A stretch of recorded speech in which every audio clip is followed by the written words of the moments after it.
해가 서산 너머로 붉은 눈물처럼 떨어지는 것을 바라보는 것이 유일한 낙인 늙은 박대감이 있었습니다. 그는 지리산 자락의 외딴 마을, 안덕골에서 가장 거대한 기와집에 살았지만 그의 마음은 텅 비고 차가웠습니다. 젊은 시절, 그는 권력을 휘두르며 마을의 땅 문서를 닥치는 대로 긁어모았고 수많은 여인들을 눈물짓게 하며 방탕한 삶을 살았지요. 대감님, 약조하시지 않으셨습니까?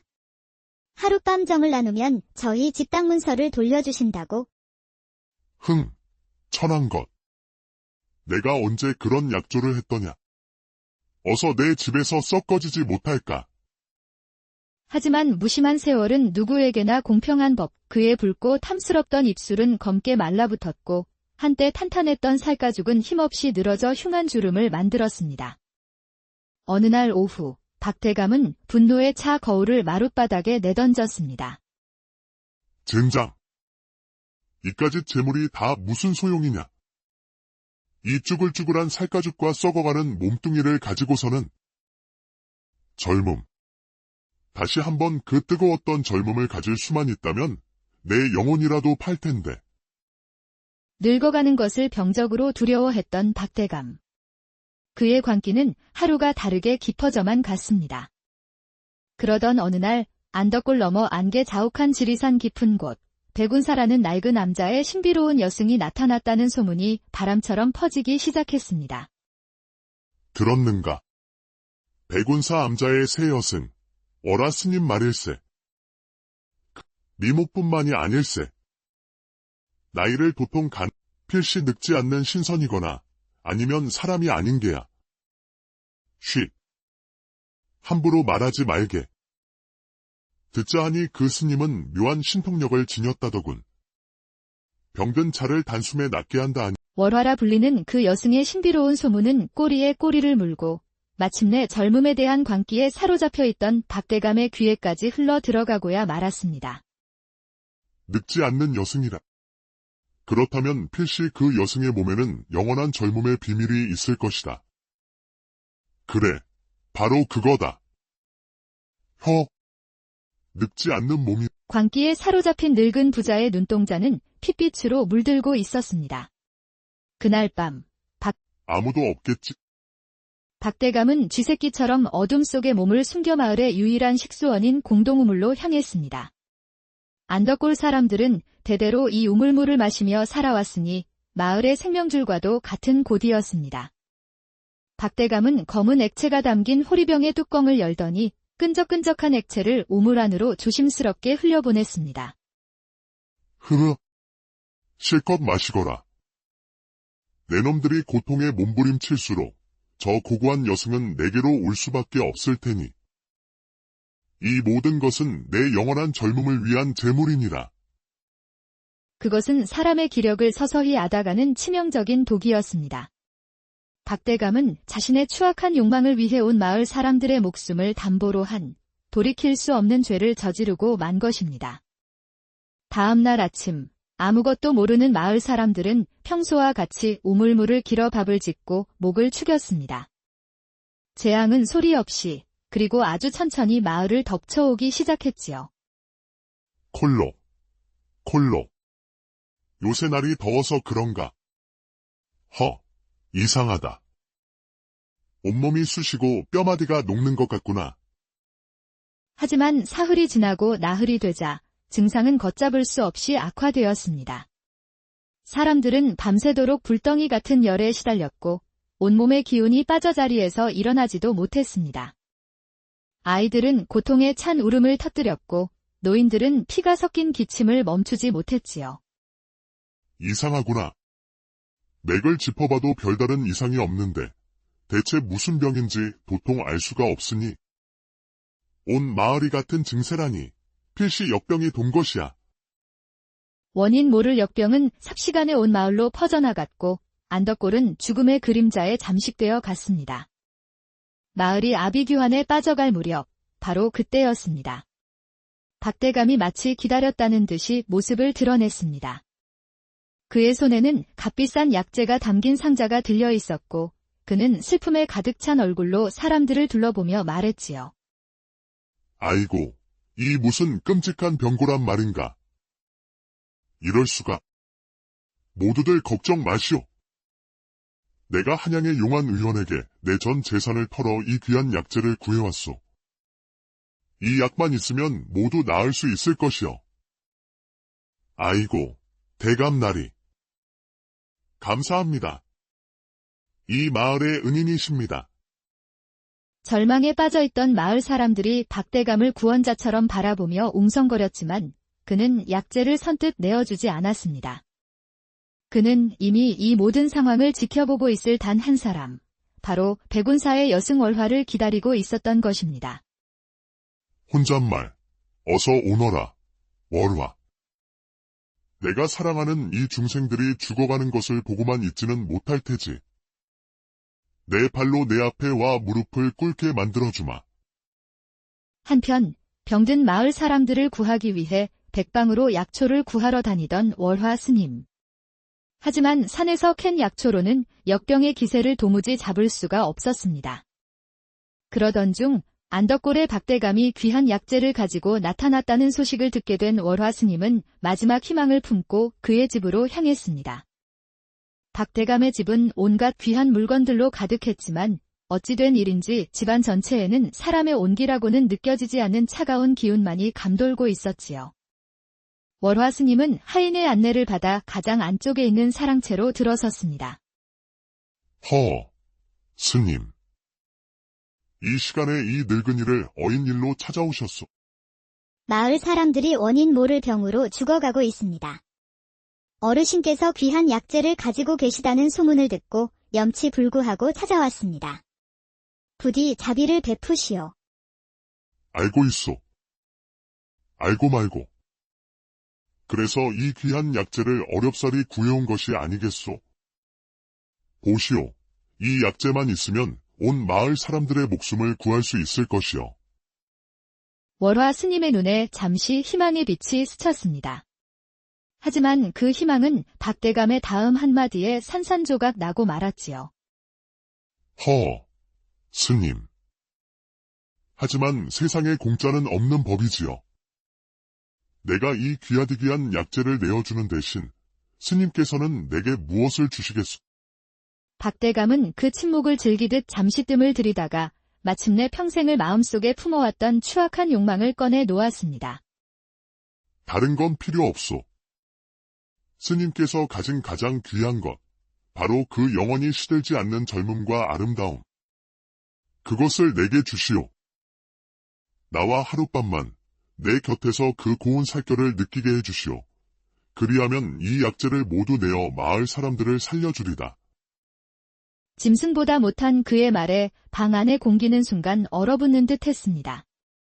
월화 스님은 그 어떤 표정의 변화도 없이 그저 깊이를 알 수 없는 눈으로 박대감의 탐욕스러운 영혼을 꿰뚫어 보고 있었습니다. 이내 그녀의 붉은 입술가에 아주 희미하고도 기이한 미소가 번졌습니다. 어리석은 인간이여. 진정 그것이 그대가 바라는 것입니까? 좋습니다. 그대의 소원을 들어드리지요. 너무나도 쉽게 나온 허락에 박대감은 순간 자신의 귀를 의심했습니다. 하지만 기쁨에 취한 그는 월화 스님의 다음 말을 제대로 듣지 못했지요. 대신 약조하십시오. 오늘 밤 이후 그대에게 어떤 결과가 따르더라도 결코 후회하거나 원망해서는 아니 됩니다. 이 모든 것은 그대 스스로가 선택한 업보일지니. 물론이지. 후회라니. 내 평생 소원을 이루는 밤이 될 터인데. 어서 이 약재를 가지고 가서 사람들을 살리고 해가 지면 다시 오시오. 이 늙은이가 아주 극진히 대접해드리리다.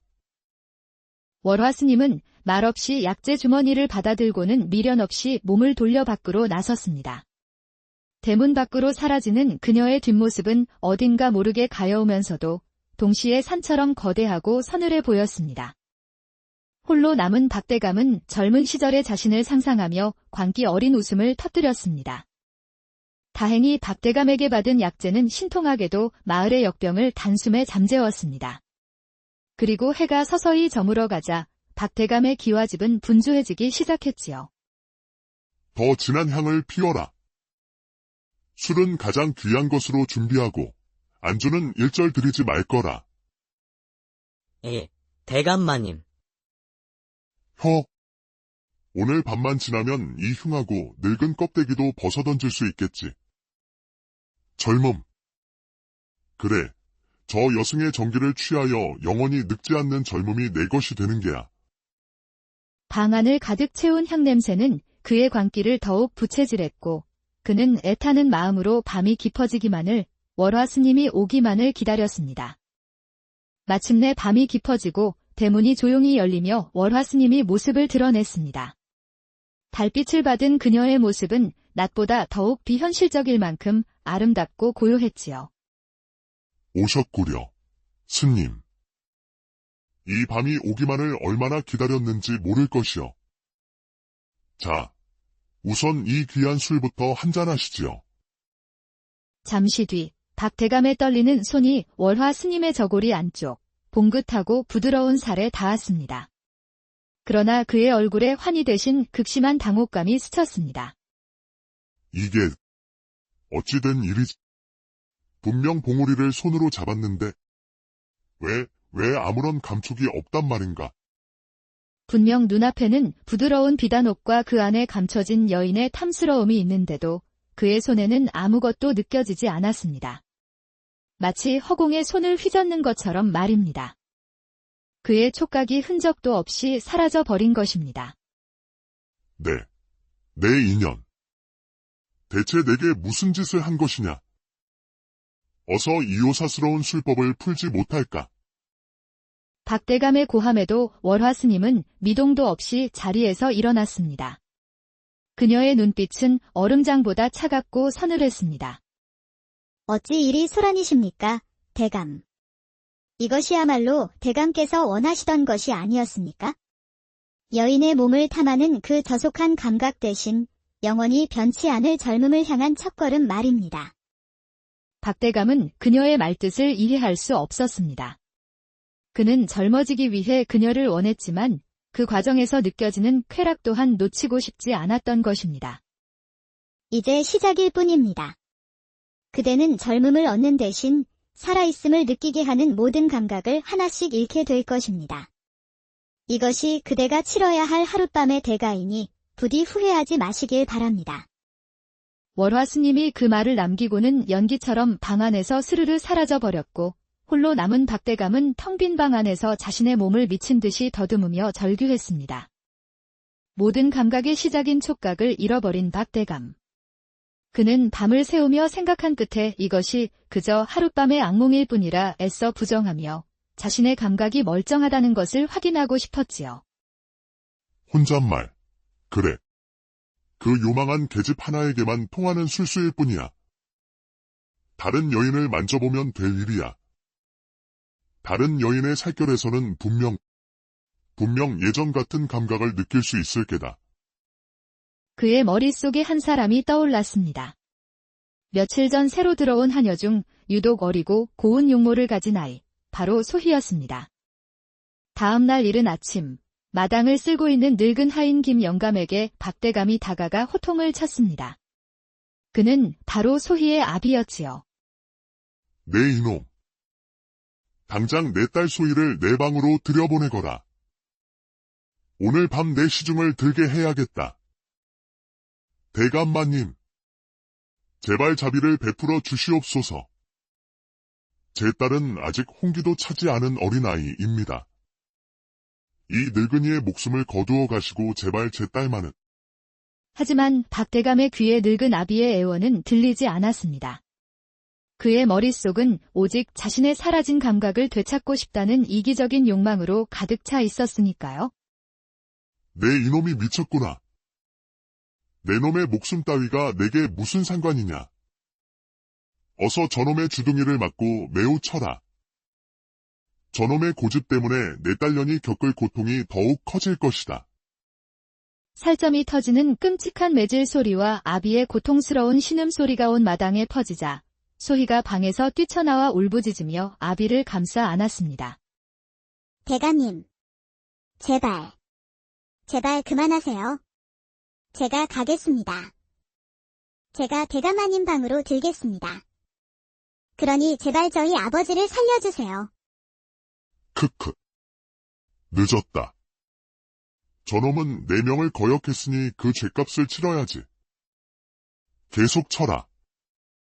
매질은 멈추지 않았고 결국 김 영감은 딸의 눈앞에서 피를 토하며 숨을 거두고 말았습니다. 박대감은 넋이 나간 소희의 머리채를 휘어잡고 자신의 방으로 끌고 들어갔습니다. 진작 일이 나왔으면 내 아비는 죽지 않았을 것을. 어서 저고리를 벗고 이리 오너라. 자, 어디 한번 보자. 내 감각이 돌아왔는지. 그는 떨리는 손으로 그녀의 어깨를, 팔을, 그리고 온몸을 더듬어 갔지요. 하지만 아니야. 아닐 것이야. 왜? 어째서 아무것도 느껴지지 않는 것이냐? 이럴 리가 없어. 자신의 저주를 확인하기 위해 무고한 사람의 목숨까지 빼앗은 박대감. 그의 광기는 이제 주체할 수 없는 분노가 되어 이 모든 일의 원흉, 월화 스님을 향하기 시작했습니다. 모두 모여라. 당장 무기를 챙겨 나를 따르라. 그 요망한 계집을 내 손으로 갈기갈기 찢어 죽일 것이다. 날렵하고 험상궂은 인상의 무사들이 칼을 차고 박대감의 뒤를 따랐습니다. 그들은 평소 박대감이 온갖 더러운 일을 처리하기 위해 돈으로 사들인 자들이었지요. 대감님께서 단단히 노하신 모양이야. 대체 무슨 일이지?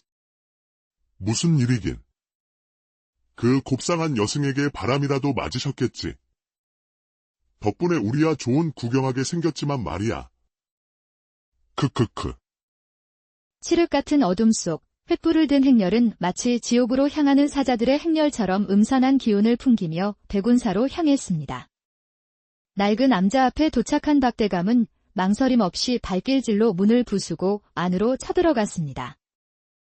내 인연. 감히 요사스러운 술법으로 나를 농락하고 무사할 줄 알았더냐. 당장 내 몸을 원래대로 돌려놓지 않으면 내년에 고운 살점을 한 점 한 점 포를 떠주마. 그런데 박대감의 살기 어린 협박에도 월화 스님의 얼굴에는 평온한 미소마저 감돌았습니다. 그 모습은 박대감의 분노를 더욱 들끓게 만들었지요. 어찌하여 이리 소란이십니까, 대감? 저는 그저 대감의 소원을 들어드렸을 뿐입니다. 모든 감각을 뛰어넘는 영원한 젊음을 향한 길을 열어드렸지요. 벌써 후회하시는 것입니까? 닥쳐라. 내년의 궤변에 더는 속지 않는다. 내년의 정체가 무엇이냐?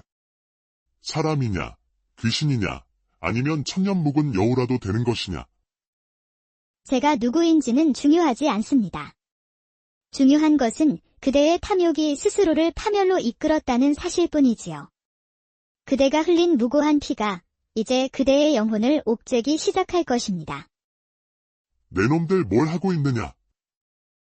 전현이 아직도 자신이 무슨 처지인지 모르는 모양이다. 당장 전현의 옷을 벗기고 사내의 뜨거운 맛을 제대로 보여주어라. 스님, 대감마님의 명이십니다. 곱게 따르는 것이 신상에 좋을 것입니다. 형님, 이렇게 고운 여승은 난생 처음 봅니다. 그려. 오늘 밤이 아주 즐거울 것 같습니다.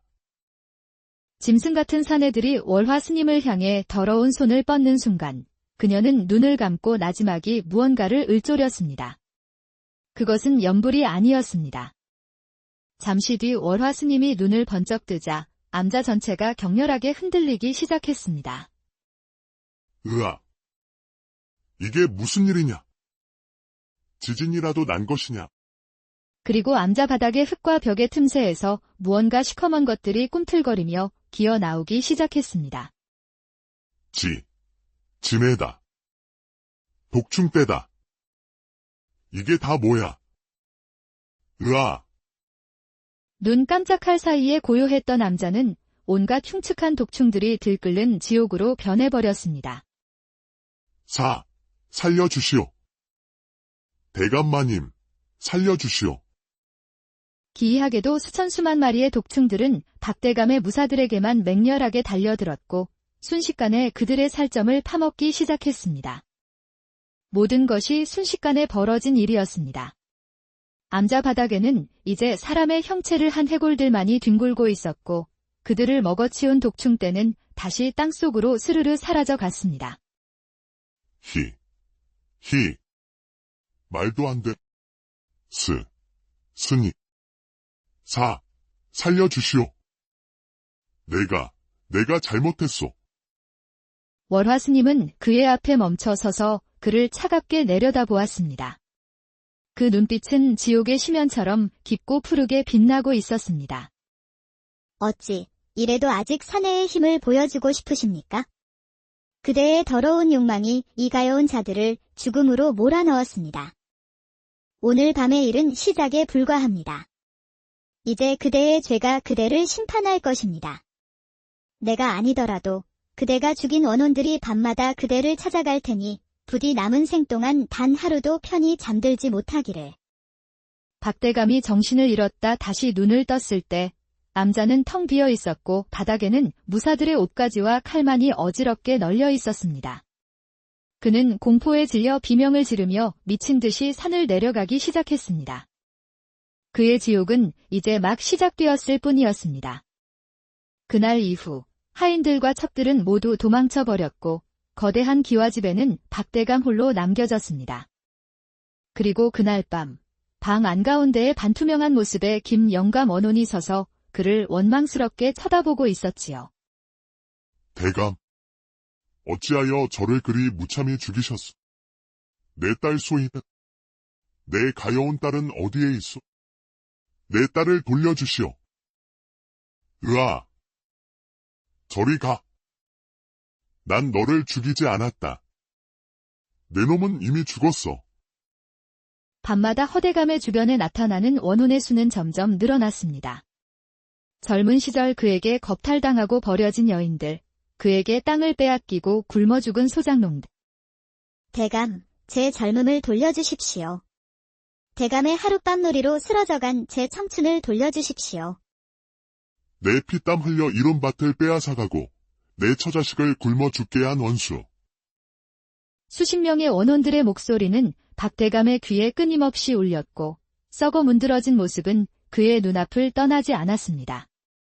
그의 시각과 청각은 완전히 과거의 죄악에 잠식되어 버린 것입니다.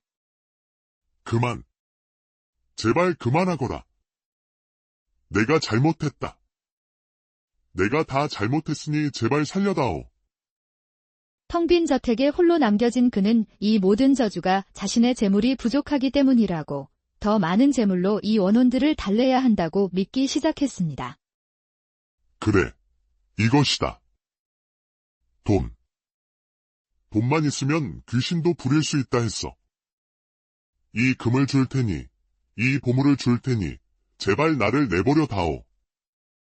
그는 방 안에 금은보화를 산처럼 쌓아놓고 그 위에서 잠을 청했습니다. 평생을 바쳐 모은 재물이 자신을 지켜줄 것이라 굳게 믿었지요. 하지만 그의 저주받은 손이 닿는 순간 기이하고도 끔찍한 일이 벌어졌습니다. 박대감이 만지는 금화마다 순식간에 빛을 잃고 검은 잿더미로 변해버렸지요. 안 돼. 내 돈. 내 보물들이. 어찌하여. 그때 방 한구석에서 월화 스님의 환영이 나타나 그를 차갑게 내려다보며 말했습니다. 탐욕으로 쌓은 것은 탐욕으로 무너지는 법. 대감께서 평생 끌어모은 것들이 제 주인을 닮아 썩어 들어가는 것뿐입니다.